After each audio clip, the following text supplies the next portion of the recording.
দিয়েছে, তাদের খুশি, ভালো লেগেছে।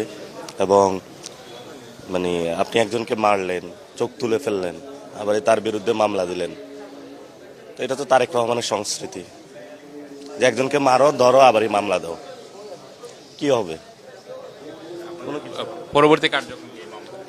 পরবর্তী আমরা স্বাভাবিকভাবে রাজনীতি করতেছি, প্রোগ্রাম করতেছি। যদি জেলে নিয়ে যায় জেলে চলে যাব, আর যদি মাইরা ফেলে হলে কবরে চলে যাব।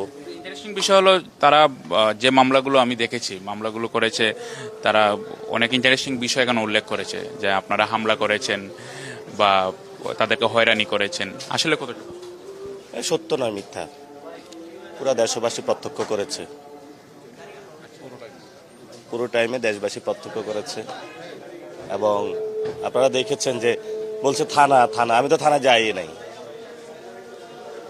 কি বলবো আর, তারেক রহমানের নতুন সরকার এখানে মামলাবাজি করবে, উনি টেন্ডারবাজি করবে, দুর্নীতি করবে, সন্ত্রাস করবে, মানে যা মন চায় তা করবে। উনি 200 সিট পাইছে, কিন্তু এই সব কিছু তো একটা দিন শেষ হবে, তখন উনি কই যাবে? আগুনের দিন শেষ হবে যেদিন তারেক রহমানের ক্ষমতা শেষ হবে, ক্ষমতা শেষ হয়ে যাবে। আমাদের বিশ্ববিদ্যালয়ের জীবনে একজন এহসান রফিক নামে ছিল, যার চোখ টোক সব থেতলে দিয়েছিল ওই সময়কার ছাত্রলীগ, পুরো দেশবাসী প্রত্যক্ষ করেছে। ওইটার পরে কিন্তু আওয়ামী লীগের পতনধ্বনি শুরু হয়েছিল। কার ফোন? আইফোন? ওটা কি জি.কে গাউসের আইফোন ছিল নাকি? হ্যাঁ, নাকি তারেক রহমানের আইফোন ছিল? তারেক রহমান তো অবশ্যই আইফোন ব্যবহার করে না, অন্য ফোন ব্যবহার করে, ব্লুবেরি না ব্ল্যাকবেরি এরকম একটা ফোন ব্যবহার করে।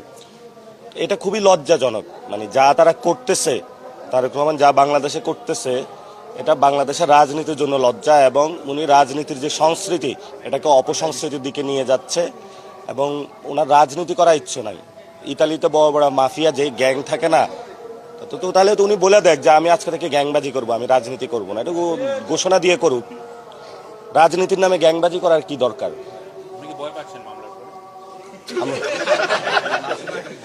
ভয় তো পাবোই, এত বড় গ্যাংস্টার বাংলাদেশে আসছে, কি নাই তার কাছে? জি.কে গাউসের মতন অস্ত্র আছে, আব্বাস সাহেবের মতন অস্ত্র আছে, দুলু সাহেবের মতন অস্ত্র, সালাউদ্দিনের মতন অস্ত্র। কে কার চেয়ে কোন র্যাঙ্কিং এ কম? কারো কাছে মাদক, কারো কাছে টেন্ডার। সালাউদ্দিনের সাহেবের ছেলেরা এক জায়গায় বসায়, খসরু ভাই আছে।